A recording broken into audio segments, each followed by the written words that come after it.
Hola, ¿qué tal? Bienvenidos a un episodio de Películas e Ideología. En esta ocasión vamos a tratar una película que no fue particularmente popular entre la Hollywood, en los premios Oscar, pero que sí tuvo un poco más de repercusión en Europa y se llama El Baño del Diablo, que es una película, si no mal entendí, austriaca o que tiene fondos del gobierno austriaco. Y que nos va a trasladar a una época muy interesante en Europa, para también observar más de cerca un fenómeno que hoy en día creemos que lo conocemos, pero en realidad no sabemos muy bien cuándo eran sus orígenes, que es el patriarcado. Entonces vamos a hablar de esto y de muchas cosas más en este episodio, pero antes de eso decirles que no nos vamos a dedicar a la parte estética, que creo que en este valdría la pena, porque, esta es mi opinión, yo creo que esta película es todo lo que Eggers quiso que fuera La Bruja, pero mucho mejor. Entonces, antes de eso, no nos vamos a dedicar a la parte estética. Va a ser un análisis ideológico de la película. Vamos a interrogarla para ver qué nos puede decir de nuestra época. Esta en particular se da bastante para ello. Y sin más, Cristian, ¿qué nos puedes decir de la película? Sí, esta tuvo un impacto fuerte. La fuimos a ver juntos hace algunos días. Y bueno, desde el prólogo se alude de forma hasta poco sutil, yo diría, lo terrible, lo inefable, lo reprimido. Vemos una joven que está a espaldas a la cámara junto a una cascada, delante de la cual hay una pendiente bastante pronunciada, y esta mujer sostiene en sus brazos un bebé, pero lo deja caer. Esa es la primera escena de la película. Es decir, que el bebé cae al vacío, desaparece y muere. Pero para la mujer, y eso desde la primera escena se nos deja entrever, este acto es un acto de liberación, una especie de desvío hacia la muerte. Porque acto seguido se dirige a la confesión, le cuenta a un sacerdote lo que ha cometido. Poco después el público, es decir, nosotros en el cine vemos su cadáver decapitado, que es además expuesto en un claro del bosque como una especie de advertencia. La gente además celebra su ejecución y esta mujer estaba, como se llama la película, en el baño del diablo.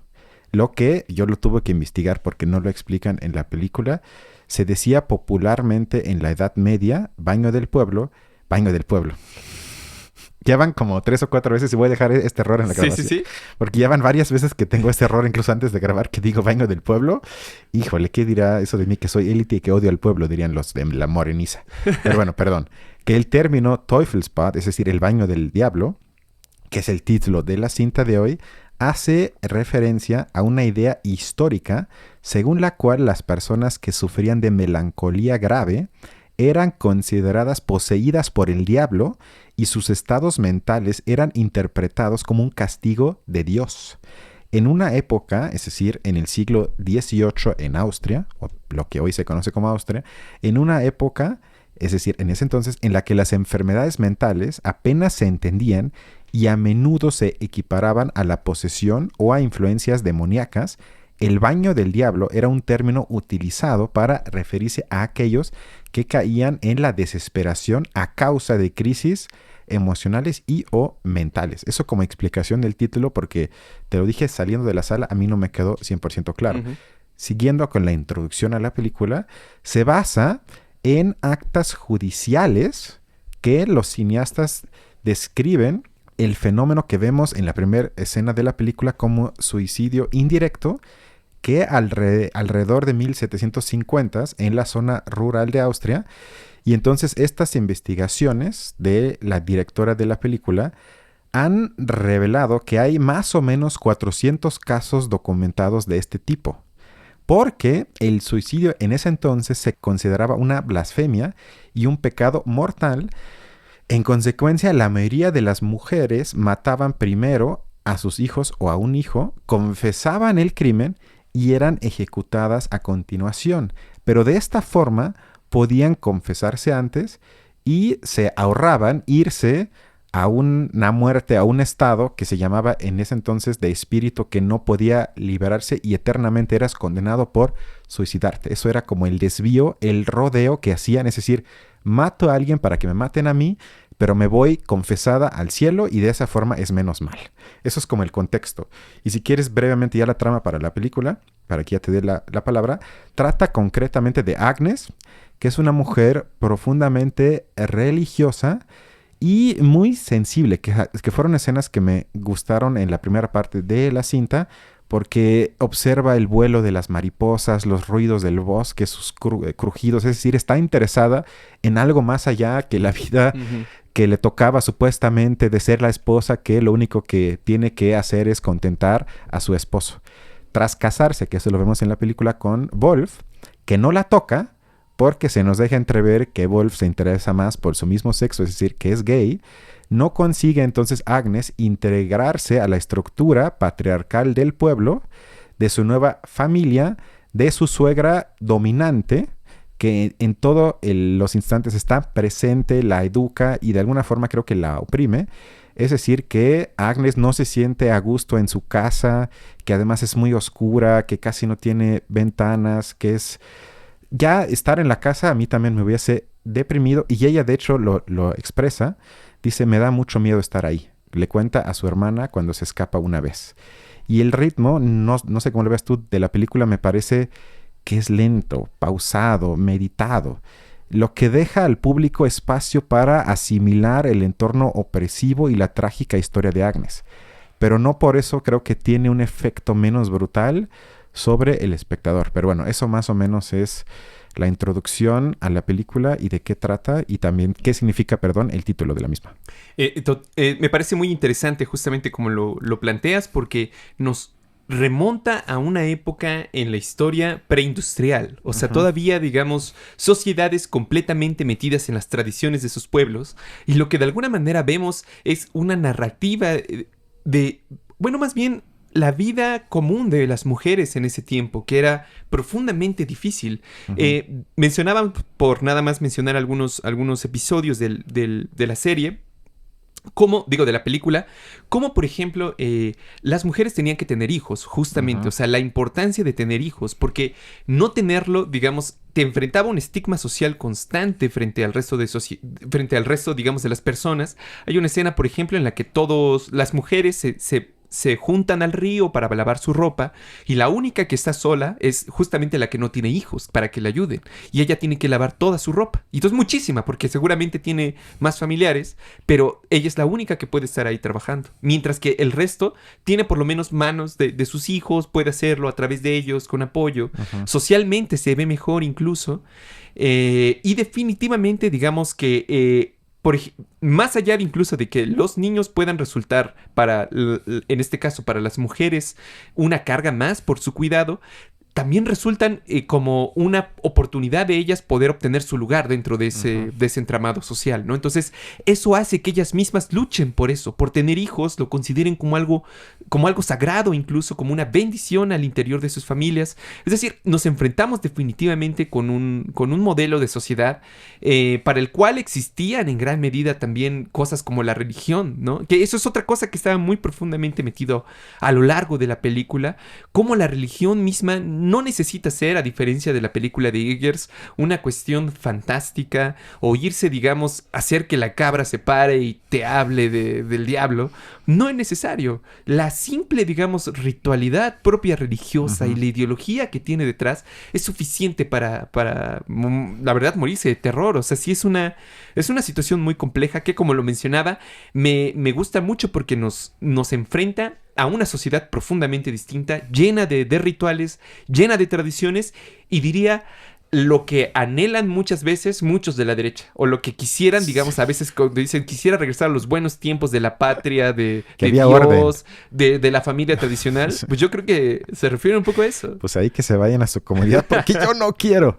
Algo que me agradó de la cinta es que sabe representar el horror de los abismos humanos de forma sutil, sin embargo psicológicamente perturbadora, sin caer en ningún punto en lo sensacionalista.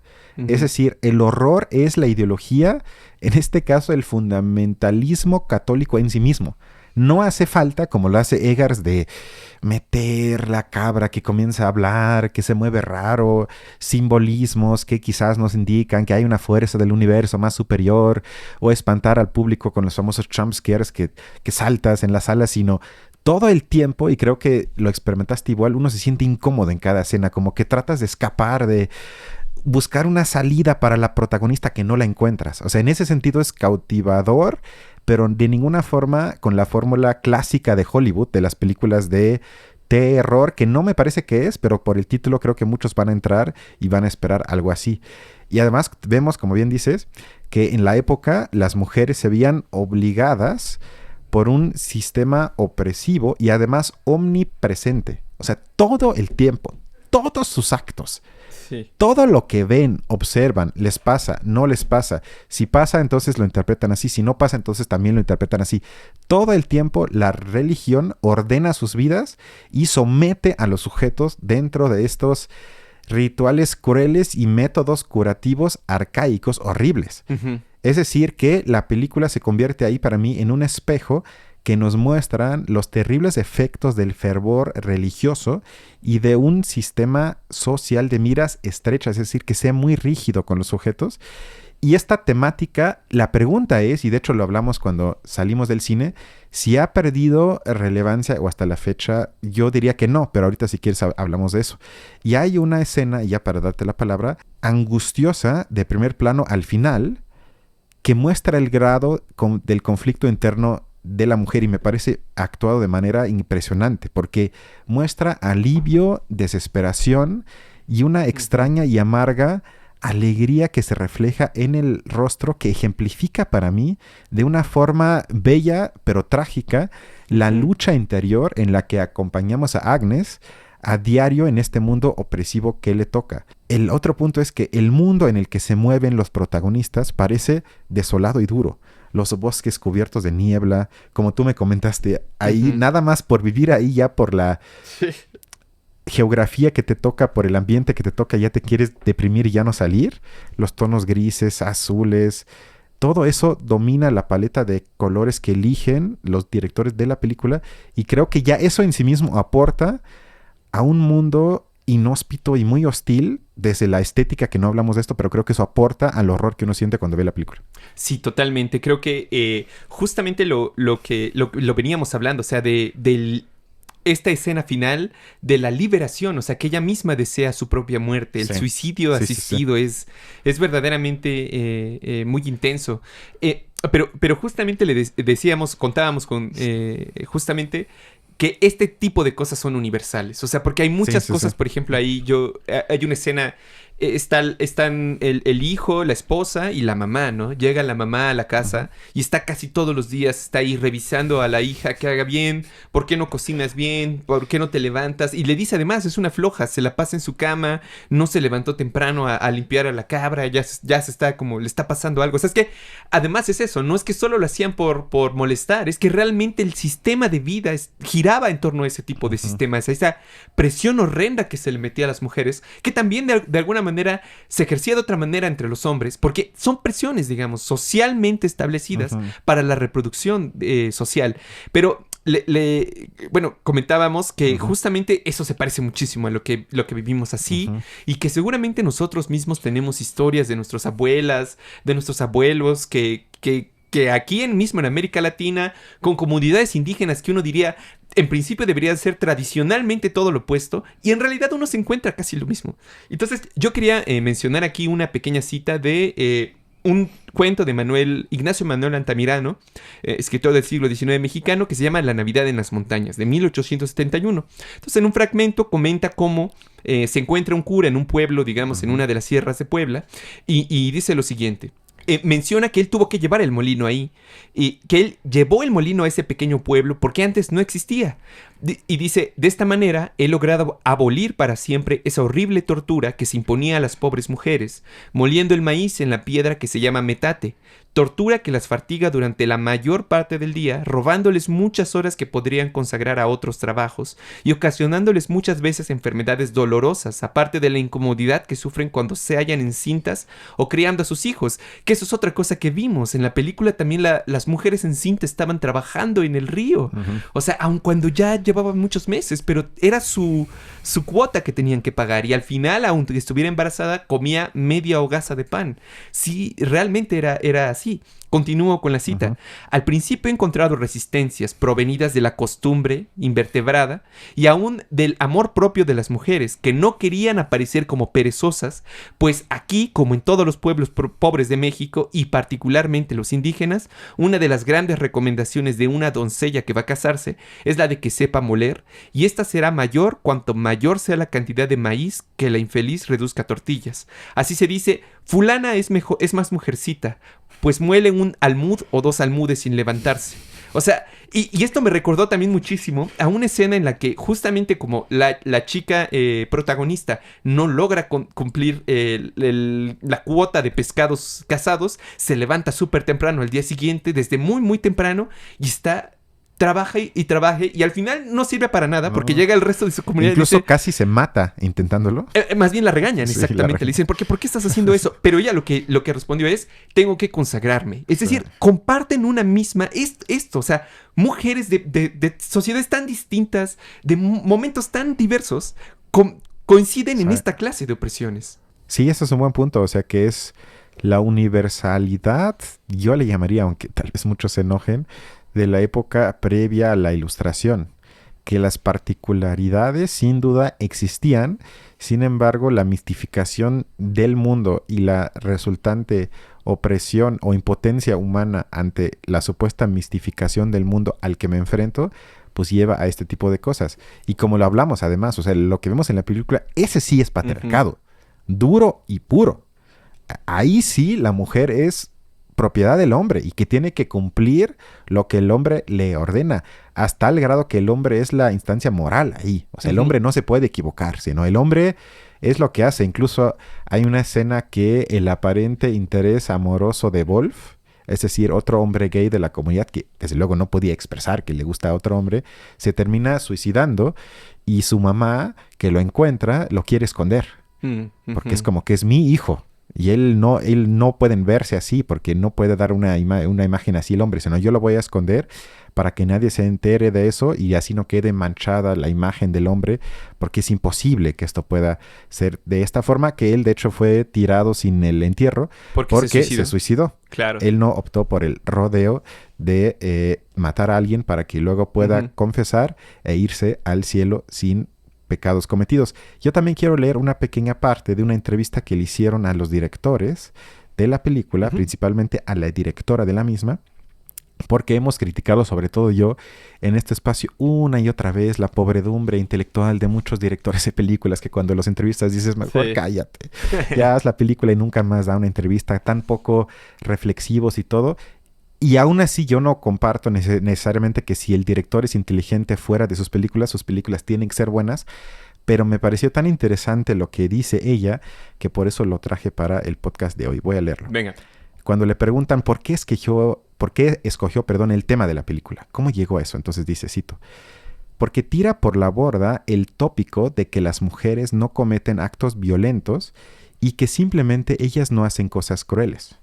En nuestras películas, es decir, habla de sus películas de también ya antes, siempre nos interesan las personas que son víctimas y agresoras al mismo tiempo. La complicación, lo que siempre pido, que no sea como en Disney, buenos contra malos, los puros contra los manchados, sino, en este caso son dos cosas al mismo tiempo.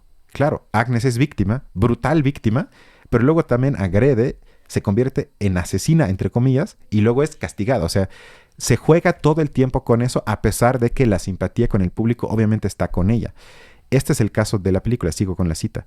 Se trata de mujeres que son víctimas de sus circunstancias vitales, de la presión de la sociedad que les toca, que simplemente no encajan como marginadas, que luego caen en una depresión y cometen actos violentos. La presión por rendir y el perfeccionismo que destruyen a este personaje tienen algo muy actual en nuestra opinión, comparto eso. Lo mismo ocurre con la depresión como enfermedad, con que la sociedad de hoy todavía no sabe cómo lidiar. Y ya los últimos dos párrafos. A primera vista, nuestra sociedad parece mucho más libre que antes. Sin embargo, vemos una tendencia a encasillar rápidamente a los sujetos, de las que es mejor que no se salgan de su lugar. Quizás sea culpa de redes que se juzgue con un pulgar hacia arriba o hacia abajo en lugar de ocuparse realmente de las personas y las cosas. Esto aquí le hemos llamado, o yo por lo menos, la TikTokización del discurso público. Y eso es lo que pasa, sigo con la cita, a nuestro personaje en la cinta. No encaja en ningún cajón o estereotipo.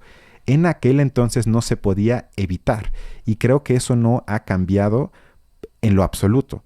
Las personas que no encajan tampoco lo tienen mucho más fácil hoy en día. Lo que nos une... y eso ya es el último párrafo cuando le preguntan ¿qué tipo de cine le parece provechoso a ella? Contesta: lo que nos une es que en el cine buscamos cosas que perturben y ataquen. Ujú. No que afirmen. No que afirmen. No quiero la historia patria de Lázaro Cárdenas, que va a salir pronto, donde todo mundo salgamos cantando el himno y yendo a la guerra, sino que perturben y ataquen. En este caso, como dirían ustedes o muchos, su propia identidad, su supuesta identidad. Ella es austriaca. Y es una película, se podría decir, más crítica imposible con su propia historia, entre comillas. Perturba y ataca. Sería el equivalente a que aquí digamos, hiciera una película similar de los indígenas en el siglo XV con las prácticas así. Ajá, exactamente. Nos atrae una forma de cine peligroso que te cuestiona y te sacude como la persona que cree ser. Tengo que leerlo otra vez, perdón. Nos atrae una forma de cine peligroso que te cuestiona y te sacude como la persona que cree ser. Uh-huh. Caray, justamente, mejor dicho, imposible. Intentamos hacer juntos este tipo de cintas. Funciona porque somos, por así llamarlo, nuestro primer público y queremos exponernos mutuamente a este tipo de cosas. O sea, se incomodan a sí mismas o a sí mismos para luego incomodar al público. Uh-huh. Caray, o sea, es justamente el cine que yo pido perdón, que te exija, que te incomode, que te perturbe, que te ataque y por ende provoque procesos de reflexión en uno mismo si pones atención en la cinta, y en este caso creo que cumple cabalmente con esto. Completamente de acuerdo. Sí, totalmente. Yo nada más quisiera entonces terminar con una reflexión. Por un lado, hacer mención de que este problema que observamos en la película, que pareciera hasta cierto punto que, bueno, hoy en día se conoce un poco como burnout, pero sí es un total, digamos... En el siglo XIX, por ejemplo, Freud lo conceptualizó como la histeria, que justamente fue una de las primeras hipótesis o de los primeros acercamientos teóricos que, digamos, no buscaban ver en esto un problema orgánico, porque eso se pensaba antes, digamos que, claro, a las mujeres les pasa, algo tienen así las mujeres. Están locas. Y además, ¿por qué pasaba solo las mujeres, no? Entonces, porque están locas, ¿vale? Claro, lo veían así. O brujas. Lo pensaban así, exactamente. O sea, eso está muy relacionado con todo eso. Que la opresión que se entiende era particular, se expresaba en un síntoma particular. Exacto. Pero sí, Freud es el primero que dice, caray, ¿y qué tal si no tiene nada que ver con su conciencia ni nada de eso, sino con las condiciones tan horrendas en las que muchas veces viven, ¿no? Entonces, eso, digamos, ese primer acercamiento me parece importante, que él va a tener respuestas y eso se va a seguir discutiendo. Quizás hoy en día ya no estaremos de acuerdo con muchas de las posiciones que tenía, pero sí que por lo menos apuntar hacia eso es algo que hoy en día se pierde también. Bueno, eso en un primer lugar. Y en segundo lugar, reflexionar también un poco con el libro de Durkheim de la división del trabajo social, sobre cómo hemos pasado de sociedades tradicionales a sociedades de la división de trabajo. O sea, que ese paso que denominamos a veces modernidad, que tiene que ver con el capitalismo, que tiene que ver con, digamos, la expansión del Estado-nación, en gran medida también ayuda a que todas esas lógicas que vemos en la película se detengan, o que puedan ponérseles como un alto, por lo menos en una muy buena parte. Durkheim distinguía entre solidaridad orgánica y solidaridad mecánica. La solidaridad mecánica es la que, digamos, se trata de ese tipo de normas sociales, morales, que nos impiden, por ejemplo, en público, no sé, agarrar y desnudarnos, o hacer cualquier cosa que parecería una locura, porque inmediatamente habría como una respuesta de alrededor de nosotros, su sensibilidad de ellos. Lo que dice Durkheim es que, digamos, donde un poder director moral se encuentra establecido, su primera y fundamental función es hacer respetar las creencias, las tradiciones, las prácticas colectivas. En otras palabras, la defensa de la conciencia moral común contra todos los antagonistas, tanto interiores como exteriores. Entonces, lo que vemos en realidad es una imagen de lo que normalmente se piensa con comunidad. Es decir, una unión solidaria entre las personas, basada en los sentimientos, en las emociones, en los lazos sanguíneos, los deberes que se comparten, y todas estas lógicas de alguna manera ejercen una presión hacia sus integrantes que evitan que piensen, sientan o actúen de una u otra manera. Eso se observa, digamos, con el crimen. ¿Qué cosa es un crimen en una sociedad? Va a depender en gran medida de esa relación moral. Pero justamente con la evolución del capitalismo y de la modernidad, pese a toda la barbarie que trae, una de las posibilidades que también logra es ponerle un fin a esa solidaridad mecánica. Porque entonces tú ya no tienes que nacer en tu comunidad, donde todo mundo se conoce y desde que eres pequeño te conocen y saben que si haces algo malo, van a estar ahí en boca de todos.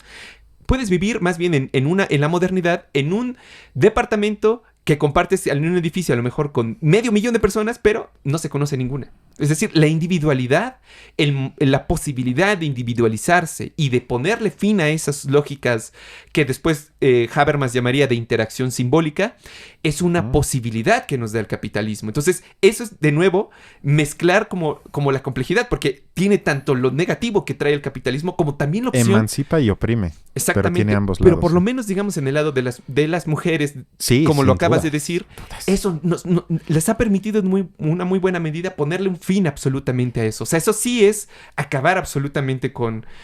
Bueno, sí, es que es muy distinto ya la sociedad que vivimos hoy en día respecto de la que vivían en ese tiempo. Es completamente distinta. Sí, no, ahí hay avances innegables. O sea, quien vea la película y diga que el patriarcado sigue igual, pues bueno, pues entonces vivimos en planetas diferentes. O sea, ahí no sé, me gustaría ahí la complicación de cuando se trata de esos temas de no negar los avances históricos. Sería lo mismo que cuando yo leo a Marx y veo las condiciones de la clase trabajadora que le tocaron a él y Engels, obviamente no es lo mismo en muchos países. Hay excepciones donde creo que no varía tanto, pero en buena parte del mundo no es lo mismo el explotado del Oxxo, aunque está muy explotado y me parece bestial e inhumano, comparado con el de la fábrica que trabajaba 15 horas al día y su esperanza de vida eran 35 años. O sea, no es lo mismo, pero la tendencia sigue siendo la misma. Pero aún así se tiene que tomar en cuenta la historicidad de los análisis de cada uno de los autores. Yo ya para terminar quiero poner énfasis en que esta película quiere mostrar hasta qué punto una ideología puede dominarlo absolutamente todo. Pero no solo cómo moldea la ideología a las personas, como lo vemos en la película, sino también cómo las destruye. Y les deja ya como única salida en la ideología, ya en el fanatismo ideológico del catolicismo, me tengo que matar.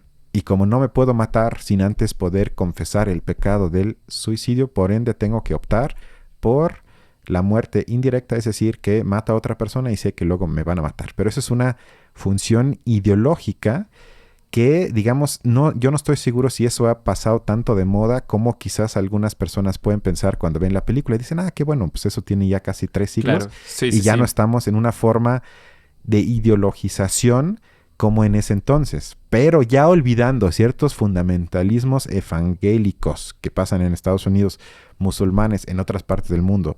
Es decir, más allá de eso, que sería un problema en sí mismo que creo que sigue existiendo, nos tendríamos que preguntar a raíz de la película qué prisiones de premisas erróneas nos siguen limitando. Es decir, en qué cárceles ideológicas que nos destruyen como sujetos seguimos encerrados. Todos de alguna forma. ¿Cómo se nos dice que debemos ser? Ninguno de nosotros tiene que vivir, gracias a Dios, como Agnes en la película. Y sin embargo, Agnes sí es como nosotros cuando se nos obliga a adaptarnos. Aquí lo hemos hablado. Es lo que hay. Es lo que hay. Y si no te gusta, pues entonces vete a la calle a vivir o vete a Cuba o lo que sea. Es decir, la obligación de asimilarte, de asimilación a lo existente, de matar o evitar cualquier posibilidad de desviación, sancionar la misma, eso sigue más o menos igual. Quizás no con la crueldad de ese entonces, pero la tendencia no creo que haya desaparecido. Es decir, que vemos la soledad existencial de Agnes en la película, que además se suma en la niebla y la oscuridad gris del bosque, y nos quedamos sin duda, yo me quedé incrédulo ante lo que la ideología puede hacer que las personas se hagan unas a otras. Y eso te lo dije cuando salimos de la película, y eso ya es mi última frase. Por más que nos parecen ridículas ciertas creencias fundamentalistas ideológicas, aunque no sean religiosas. O sea, cuando escucho a Milei también me provoca risa. Incluso Hitler cuando argumentaba pues da más risa. Pero las consecuencias en la realidad, por más falsas que sean las ideologías en cuestión, no son menos reales para la gente. Quien está ideológicamente fanatizado hace el mundo como se lo imagina con la fuerza. Como no corresponda con la realidad, entonces lo hago con la fuerza. Y las consecuencias, sea la ideología de risa o no, son fuertes para las personas. O sea, creo que nos tenemos que dar cuenta que hay prisiones de premisas erróneas que nos siguen oprimiendo hoy y nos tenemos que dar cuenta de ellas para no acabar como Agnes. Creo que, por ejemplo, seguramente la situación de Agnes sería muy similar a la de muchos migrantes hoy en día, yo siento. Por ejemplo. Pero ese final que tú mencionas, justamente en la que ella empieza a enumerar básicamente todas las cosas horrendas que le pasó en su vida, pero diciendo que fue su culpa.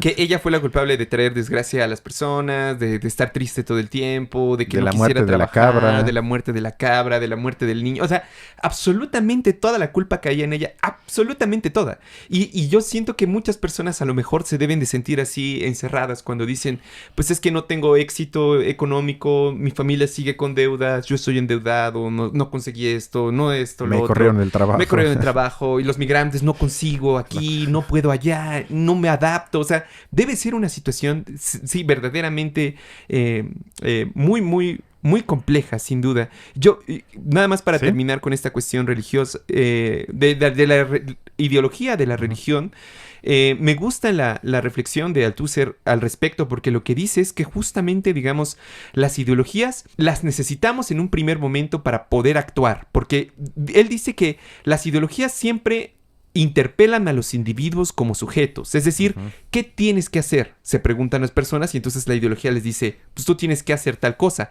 Pero debe de dar al sujeto la libertad de obedecer o de desobedecer al llamado. Es decir, a las sombras de Dios. Porque eso significa que la multitud de sujetos religiosos solo existe, digamos, como condición de que reconozcan al otro sujeto y entonces Dios reconocerá a los suyos en quienes los reconozcan. Pero al final, digamos, yo creo que la reflexión respecto de esto y que se repite, creo yo, no solo en la ideología cristiana, como te lo mencionaba ayer, sino que creo que muchas ideologías de nuestro tiempo adquieren esta... tiene sentido lo que dice Althusser, pues.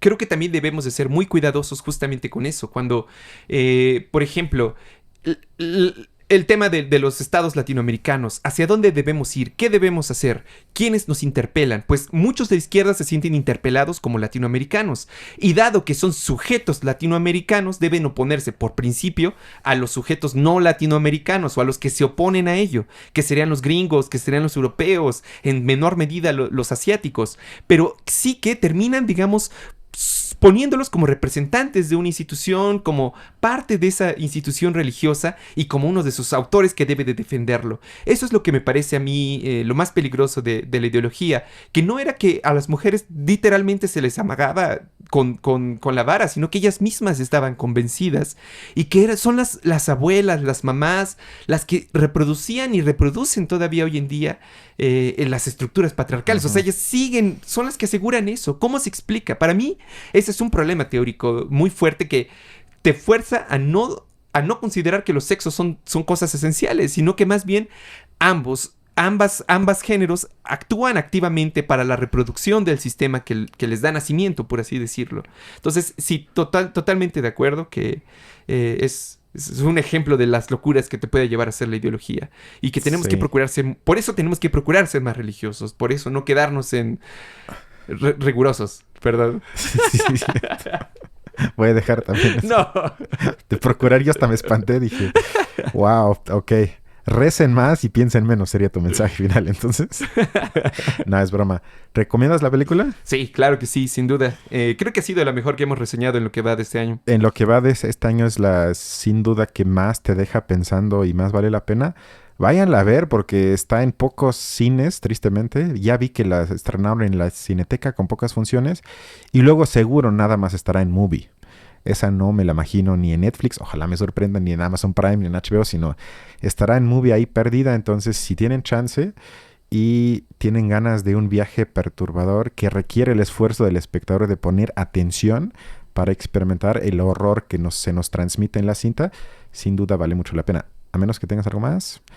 Perfecto, Nada, pues. muchas gracias. Entonces nos vemos hasta el siguiente fin de semana. Hasta la Cuídense próxima. mucho. Bye.